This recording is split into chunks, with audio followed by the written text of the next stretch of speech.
Вести од светот на ТВ Стар. Останете на програмата.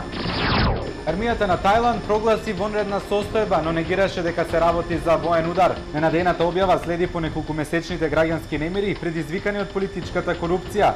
Владата, предводена од поддржувачи на екс-премиерката Шина Ватра, се уште се во својот кабинет, соопштуваат воените представници и министерот за правда на земјата. Армискиот шеф, генерал Праут Чан Оча, соопшти дека војската е задолжена за јавната безбедност поради насилните протести кои предизвикаа повеќе жртви и материјални штети. Албанскиот сеизмолошки центар утрово регистрираше нов земјотрес со јачина од 4,2 степени според Рихтеровата скала. Земјотресот бил регистриран во 6 часот и 43 минути и бил на длабочина од околу 10 километри со епицентар на 43 километри јужно од Тирана. Во текот на ноќта биле забележани повеќе помали потреси на целата територија на земјата. Вчерашниот земјотрес со јачина од 5,1 степени и денешниот предизвикаа помали материјални штети во градовите Фиер, Лушња и Церик. Повеќе од 1000 лица се евакуирани по ерупција на вулканот Чапарастике во источниот дел на Салвадор.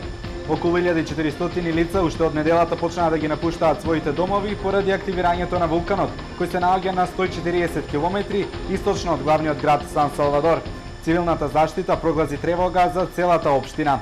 Вулканот Чапарастике во последните 6 месеци 2 пати еруптираше, но засега нема човечки жртви. Сао Пауло во Бразил е погоден од невреме со град кој ги прекри градските улици со мраз. Жителите се изненадени од силното невреме кое ги зафати, кое не се памети со децени наназад. На една од главните улици, Блустоун, има толкав слој на мраз што ги покри тркалата на автомобилите. Невремето зад себе остави повеќе штети и проблеми, а најпогодени беа автомобилите и возачите. 8-годишно девојче и помогнало на својата мајка да донесе на свет здраво машко бебе. Малата Јасмин Мекенани од Флорида со помош на операторката на брзата помош храбро се изборила со оваа несекојдневна ситуација, додека лекарите да дојдат до нивната куќа, слушајќи ги советите на операторката од итната помош, Јасмин ја породила својата мајка Кристал Гарсија. Со новороденото братче и мајка си веднаш биле однесени во болници, каде било констатирано дека се е во ред. Тоа беа денешните флеш вести. Следуваат вестите на ТВ Стар.